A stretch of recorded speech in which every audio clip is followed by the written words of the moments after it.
Bonjour à tous, aujourd'hui c'est un jour très spécial car nous fêtons l'anniversaire de la Constitution de la Ve République. Elle souffle ses 67 bougies. Dis donc Stéphanie, notre Constitution, elle bat tous les records de longévité. Et oui, Camille, elle a battu la Constitution de la Troisième République née en 1875 qui a tenu 65 ans. Eh bien, bon anniversaire à notre Constitution. C'est donc l'occasion de revenir un peu sur son histoire et aussi de jeter un œil à comment ça se passe dans les autres pays. Enfin, on va commencer par le début en s'intéressant à l'origine même du mot constitution. En fait, le mot constitution, ça vient du latin cum qui signifie avec et statuere qui veut dire fixer, établir.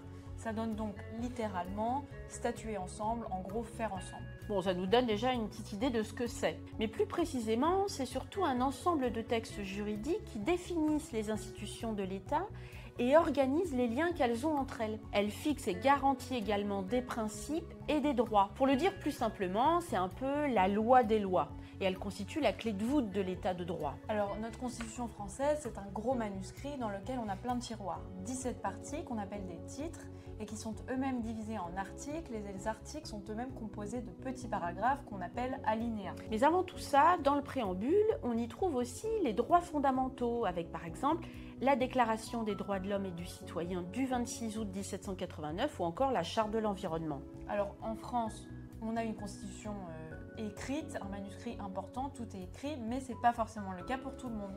Certains États, comme le Royaume-Uni, n'ont pas de véritable constitution écrite. Oui, au Royaume-Uni, on parle de constitution coutumière, car c'est la coutume qui prime pour organiser les relations entre les institutions. Ce sont des règles orales, ou en tout cas pas formellement écrites, on va dire, qui ont été transmises au fil du temps et qui ont une valeur constitutionnelle. Et parmi ces règles, il y a par exemple la démission de l'ensemble du gouvernement, le cabinet, lorsque sa politique est remise en cause par les deux chambres, la Chambre des Lords et la Chambre des communes. Et oui, cette règle n'est écrite nulle part, mais elle est quand même appliquée. Et au Royaume-Uni, à votre avis, qui est le chef constitutionnel de l'État? Eh bien, c'est le roi. Et il y a même des pays qui n'ont aucune constitution, par exemple Israël, où il n'y a que des lois fondamentales à caractère constitutionnel qui ont été adoptées au fil du temps par la Knesset, le Parlement israélien. Les États-Unis, eux, n'ont connu qu'une seule constitution, celle de 1787, ce qui en fait l'une des plus anciennes écrites encore appliquées dans le monde. Elle comprend à la fois la liste des droits fondamentaux des citoyens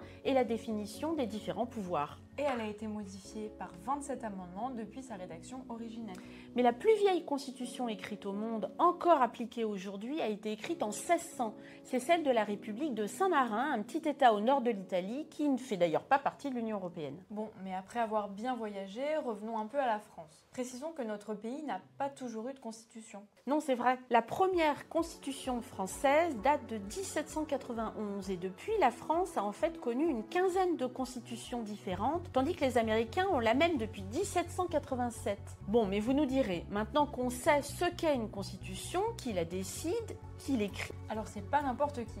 La rédaction de la Constitution est réalisée par une assemblée constituante, c'est-à-dire une assemblée élue, créée de toutes pièces, qui a pour seule et unique tâche de rédiger une constitution. Cette assemblée constituante disparaît quand la constitution est écrite, mais elle peut également être écrite par un comité d'experts désigné par l'exécutif dont les travaux sont soumis au peuple par référendum. On vous entend d'ici nous demander mais à quoi ça sert une constitution? Eh bien, elle remplit deux grandes fonctions. D'abord, elle organise les pouvoirs publics et règle les rapports entre les trois pouvoirs, législatif, exécutif et judiciaire. En démocratie, elle garantit la séparation entre ces trois pouvoirs, c'est-à-dire l'indépendance des uns vis-à-vis des autres. Ça permet d'éviter la concentration de tous les pouvoirs entre les mains d'une seule personne ou d'un seul groupe et d'empêcher les décisions arbitraires, pour qu'aucun des trois pouvoirs ne puisse dominer ou diriger les deux autres. Et cette séparation des pouvoirs, elle date de la philosophie des Lumières au XVIIIe siècle. Ce principe, qui est à la base du système démocratique, il est repris dans la Constitution des États-Unis en 1787 et dans la Déclaration des droits de l'homme et du citoyen de 1789.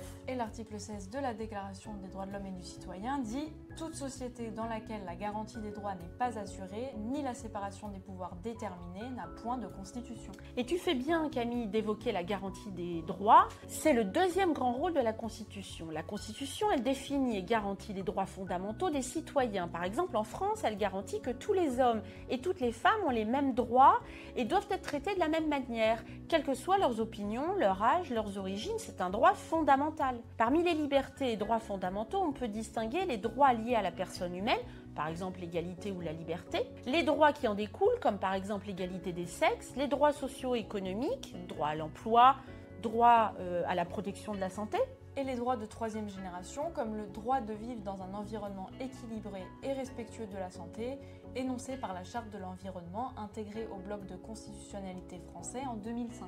Et c'est parce qu'elle est garante des droits fondamentaux et protège contre l'arbitraire que la Constitution est une règle supérieure à toutes les autres. Elle se situe au sommet de ce qu'on appelle la hiérarchie des normes nationales qui classe les règles juridiques de la plus importante à la moins importante. Et la hiérarchie des normes se compose de 3 grands blocs. Le bloc de constitutionnalité tout en haut, le bloc législatif au milieu et puis le bloc réglementaire tout en bas.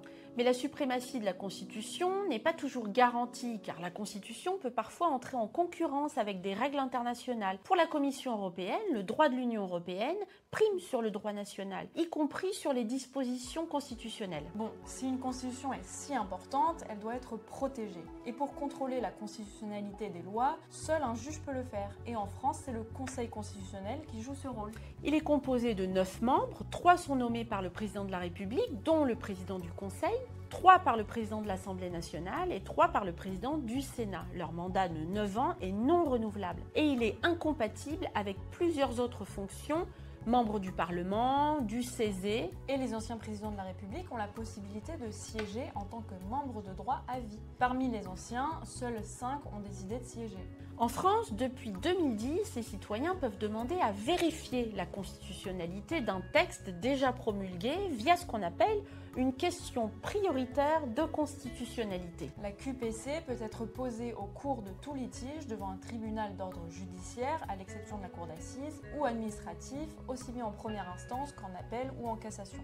Bon, la Constitution est protégée, d'accord, mais ça n'empêche pas d'être modifiée. Et oui, elle n'est pas gravée dans le marbre, mais sa modification, qu'on appelle révision, se fait selon des règles strictes qui sont définies par l'article 89 de la Constitution. La révision revient soit au président de la République sur proposition du Premier ministre, dans ce cas on parle de projet de révision, soit aux membres du Parlement, et dans ce cas on parle de proposition de révision. Et dans les deux cas, projet ou proposition, le texte de la révision doit être voté en termes identiques par l'Assemblée nationale et par le Sénat. Pour devenir définitive, la révision doit ensuite être obligatoirement approuvée par référendum lorsqu'il s'agit d'une proposition de révision constitutionnelle.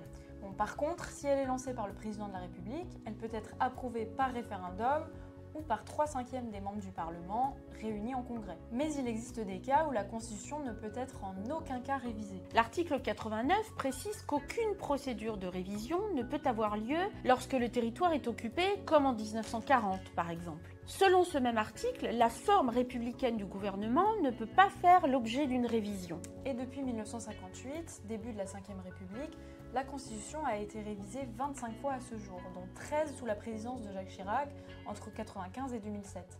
C'est le plus grand nombre de révisions au cours d'un mandat. Rappelons que la Constitution a été révisée en 1962 sous De Gaulle par le biais de l'article 11 et non pas l'article 89. Et l'article 11, qu'est-ce que c'est ? Eh bien, c'est l'article qui permet l'organisation d'un référendum législatif pour faire voter une loi ordinaire. La révision constitutionnelle de 2008 a également transformé la Ve République, une révision sans égale par son ampleur, puisqu'une trentaine d'articles ont été amendés et que 9 nouveaux ont été rédigés. Et des dispositions nouvelles sont entrées immédiatement en vigueur, comme par exemple la limitation à 2 du nombre de mandats présidentiels consécutifs. En 2024, le 8 mars exactement, la loi constitutionnelle relative à la liberté de recourir à l'IVG est promulguée. Elle modifie l'article 34 de la Constitution de la 5e qui définit le domaine de la loi dans lequel est écrit que la loi détermine les conditions dans lesquelles s'exerce la liberté garantie à la femme d'avoir recours à une interruption volontaire de grossesse. C'est la 25e révision. Et voilà, vous savez maintenant pourquoi la Constitution, ce n'est pas juste un vieux texte poussiéreux rangé dans un tiroir. C'est un véritable socle vivant qui structure notre démocratie.